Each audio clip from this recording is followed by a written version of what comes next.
The influence of institutions on the Bitcoin price action is rapidly growing and will continue to do so for the foreseeable future.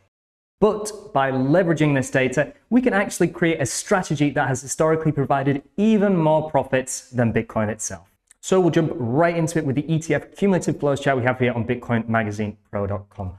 Now already, I know we're saying institutions, I'll just put a big asterisk next to that. Not all of these ETF buys are institutions. A good portion of them are 30, 40+% potentially, but a lot of them are just going to be high net worth individuals accumulating through these ETF providers. But just for argument's sake, we're going to call them institutions for this video. And we also need to acknowledge that, of course, the supply and demand economics of the network aren't just being influenced by these. Treasury companies are buying, potentially nation states are buying. There's a lot going on. But for this video, we're going to be focusing on this data and this data alone, because we have seen already since last year, January 2024, nearly 1.2 million Bitcoin accumulated by these ETFs, which is a monumental amount of BTC. And of course, this is changing the dynamics of the network. It's changing the supply and demand economics of Bitcoin itself. A lot of this Bitcoin might not ever be sold, see the open market ever again. So of course, we can get into the niches of if this is paper Bitcoin, if it is sold, does it just stay with IBIT, for example, and they transfer it to the new holder, all of that stuff. But we're just going to assume that when these institutional buyers are buying, it impacts the spot price. When they're selling, of course, that is Bitcoin being really sold, not just paper Bitcoin. But what we can see, a lot of people associate these buyers as smart money. These are big buyers who are buying huge amounts of Bitcoin. They clearly know what's going on. If we look at the daily flows of the ETFs, we can see that at times they're buying billions of dollars of Bitcoin on a single day. This is a huge amount of net inflows into the market. And of course, this is having an influence on the Bitcoin price action. But again, like I said, a lot of people associate these buyers as being smart money. Potentially they can time the market a little bit better. And they're nothing like retail, who are just purely buying based on emotion and FOMO and selling and capitulating when they really should be doing the opposite. But that isn't the case at all. If you look at the daily flows here, you can see these ETF buyers are still offloading at local lows, and they're accumulating heavily at local highs. In fact, it looks incredibly similar to more so the coin-denominated funding rates of Bitcoin. We just zoom in since around a similar time, just over the past few months or so. We can see people are offloading Bitcoin at local lows and aggressively accumulating, got there in the end, at local highs. And I actually did some data analysis to back this up. What we can see is if we just go to this chart here, which is utilizing the Bitcoin Magazine Pro API, we can see, just by looking at the relationship between these two, the correlation is very strong between these two data points. We can see the ETF inflows and the funding rates in USD terms are almost mirroring each other's. Retail are accumulating as institutions are accumulating, and everyone's capitulating at seemingly the exact same time as well. And I think this is to be expected, really. I think everyone, like I said, is associating these with being smart money, who are doing the opposite and really maximizing their profits and returns. But historically, look at the performance of hedge funds. Almost all of them underperform the indexes. Look at the human psychology influencing the institutions accumulating Bitcoin. I mean, even treasury companies seem to be buying as much as they can at the top now. This is going to be slightly tied to how much they can how much debt they can raise and that type of thing. But what we can actually do is leverage this data to our own benefit. What we can do is, again, I'm going to be utilizing the Bitcoin Magazine Pro API for this information here. If I just scroll across, and we've done this type of analysis before, but I wanted to revisit it and show that it is still working. So just for some reference, just for a bit of a baseline here, if I go to TradingView, since the ETFs launched, they have provided, well, Bitcoin has provided about 155% returns as I film this. So definitely not bad. It's outperformed pretty much everything. If I go back to the Google sheet here for the API data, what we can see is when the ETFs have a positive date of inflows, again, if I just go back to this here, when we have a green day, we're buying. If we have consecutive green days, we'll just keep with it. All this strategy is going to do is buy 100% and sell 100% of our stack. Nothing fancy. What we can see is when we accumulate based on inflows, so the first one would be 46,434 would be our buy price. The sell price is when we had our first day of outflows. So the closing price of that day, it's not like we're forward looking or anything, would have been $43,212. So we'd have actually lost 7% on that trade. If we just go back to this here, we can see this first day of outflows came here. So we're buying higher and we actually sold down here for a loss. That happens, it's fine.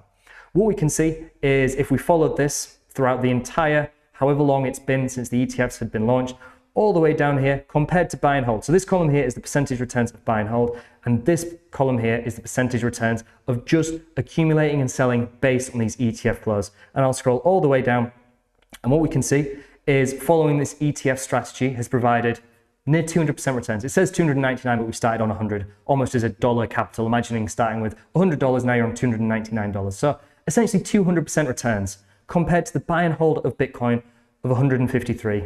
It's going to be slightly different to what we actually see on TradingView, just based on where we're actually getting the data from. This is changing all the time, etc. And a lot of people point to this and say, yeah, of course, but this is actually not profitable. It's not going to work because we have to pay capital gains tax and that type of thing. Well, if we just do something like this, we can see that even when taking into account a 20% capital gains on the profits of our positions, we would have still outperformed buy and hold. Now, everyone likes to point towards these ETFs, treasury companies accumulating, all of the nation states, like I said before, and say this time is different. This time probably isn't going to be different. Every single cycle, there's a narrative of this time is different. In 2017, it's not just a niche asset now. We're seeing Bitcoin hit 5-figure territory. Multiple people, well, I say multiple people, tens of thousands, hundreds of thousands, millions of people are now seeing Bitcoin as a real asset, and now downloading Coinbase onto their phone and accumulating for the first time. That's certainly how I first got involved. And I remember myself thinking, wow, maybe this time is different. Before it was just these criminals on the internet, and now everyone's buying it. I want to be involved.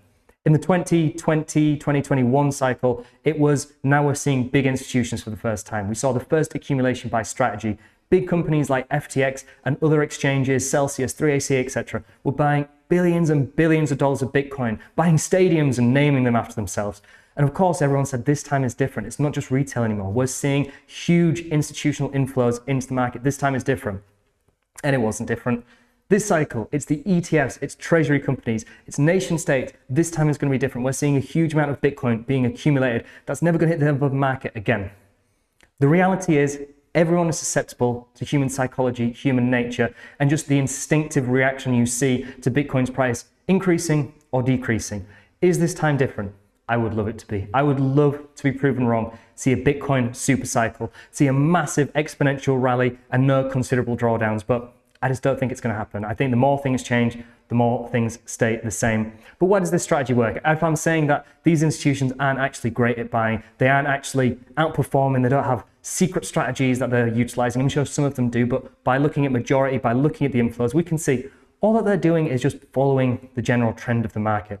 They're not trying to do anything fancy. They're buying when price is going up and selling when price is going down. It's literally that simple. It is just following the trend. And what we can see is by compounding our returns, by using our capital gains, using the profits that we've made to reinvest into Bitcoin, we can outperform buy and hold. And this has been a pretty terrible strategy. A vast majority of these positions would have just been losing positions. You would not have made money. But again, this then plays into the fact of people saying, I'm never going to sell my Bitcoin. I'm never going to take profit in my position. If you don't want to do that, that's fine. But you're missing out on the potential of compounded returns. Even if you only buy in 20, 30, 40% lower than your selling point, you still can compound those returns to get more Bitcoin. And then suddenly if you have 10% more Bitcoin, and then the next time you have 10% more Bitcoin, it only takes a few of these trades every single cycle, every couple months intra-cycle, to really exponentially increase your returns to outperform Bitcoin. Now, I'm not saying this is the best advice for everyone, of course. We're taking a data-driven approach, and I'm willing to take that risk. But this is what the institutions are doing. They're trying to maximize their returns by limiting their downside risk and compounding their gains to the upside. And in doing so, even with a very limited strategy, you can use this institutional inflow data. I wouldn't use it on its own, but if you use it in confluence with others, to try and outperform one of the best performing assets in history. Also, please don't forget to like this video, subscribe to the channel and turn on notifications to ensure you're receiving all of our content as soon as it's released. And make sure to check out all the resources we've discussed today, as well as the many more that are all available on BitcoinMagazinePro.com, your number one source for Bitcoin analysis. So just to summarize, institutional or just big players and their inflows have shifted the supply and demand economics of the network. However, a lot of these new participants act very similarly to retail investors. We can see by the correlation between the inflows and outflows of the ETFs and the Bitcoin funding rates that typically they do like what most people do. And no matter how much money you have, you're still going to succumb to human nature, investor psychology. This isn't something new to Bitcoin. It's not that institutions don't understand Bitcoin yet. This has happened throughout every asset class, throughout all of history. This is just human nature, and it's a normal, natural thing to feel emotions, to feel attachment to your assets and investments. This is why we need to take a data-driven approach. And what we can see is that now that a large portion of BTC is held by these ETFs, corporate treasuries, nation states, it doesn't nullify these metrics. If anything, it actually improves them. If we look to a few years ago in 2020, 2021, 2017, when a huge amount of Bitcoin was being held on exchanges like Binance and FTX, etc., we don't see those transactions. People like to say, oh, on-chain data is going to break because if we look at the metrics now, it's all being held in these ETFs and corporate strategies. They let us know when they're buying. They let us know when they're buying and selling.